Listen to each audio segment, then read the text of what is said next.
Life is short. Beep beep beep, monitor sound on mobile. I could hear the monitor beeping as I slowly opened my eyes. My nostrils burned as I breathed in the cold hospital air. My mouth went dry, my body went numb. The white artificial hospital light made me momentarily blind. I saw my mother sitting in a chair next to me. I saw pity in her eyes. 2 years back, I was diagnosed with leukemia.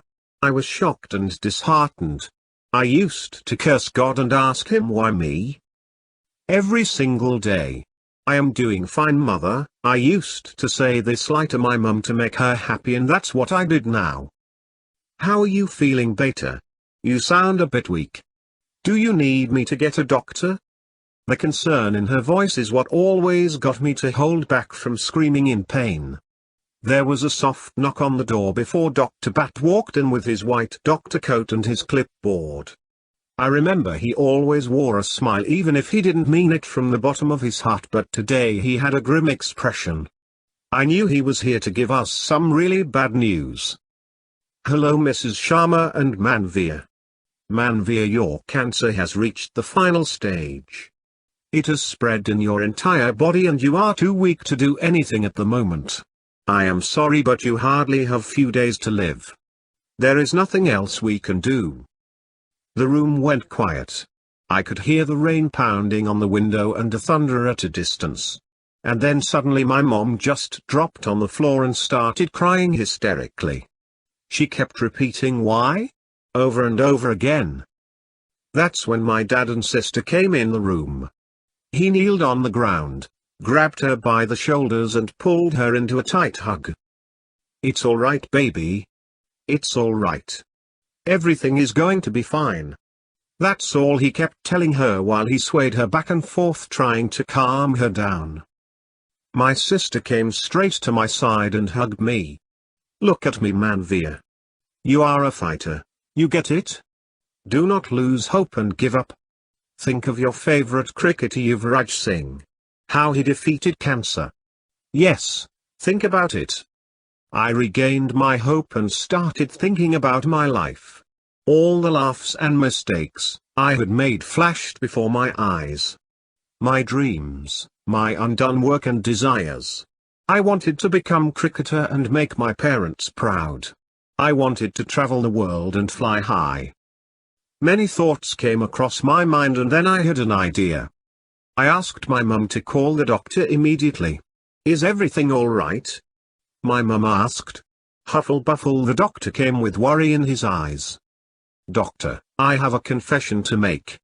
I want to donate every organ in my body. Be it my heart, my eyes, my lungs or anything. I don't want another Manvir to die. I signed the agreement and suddenly the voices started to fade. Darkness started to hug me. And then a bright, blinding light came from nowhere.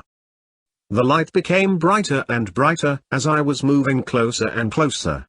I could feel all my hate and fear slowly vanishing away and all I was left with was nothing but love. Meanwhile, back in the hospital, the machines just kept beeping. The doctors shocked my body and announced the time of death to 23 p.m. The nurse picked up my blanket and covered my deceased body. My entire family started crying. 1 month later in the funeral, my family and friends mourned my death. A beautiful sunny day was covered in sorrows and cries. My family could only look at my photo and wish that all this would have never happened. Slowly, one by one, everyone started to leave, giving their regards to my family. My family were the only people left in the room, along with our local priest. That's when the priest walked over to them and said, life is a beautiful thing. A gift granted to us by God, and most people take it for granted. Take this as a message from God. Life is a short with uncertain future, don't waste it. I had tears in my eyes as I read this letter given to me by my best friend on my 16th birthday. I still remember that day. I was sad and depressed, because I didn't score well in my school's preliminary exam. He had given me this letter to explain me the meaning of life, and that a small failure is nothing compared to the pains and sorrows of the people around us. We usually think that we have the world's greatest problem and our life is the worst. But believe me, if you look around, there are people with far greater problem than ours, and yet they live with a smile. My dear friends, life is short. Time is fast. No replay, no rewind, so enjoy every moment as it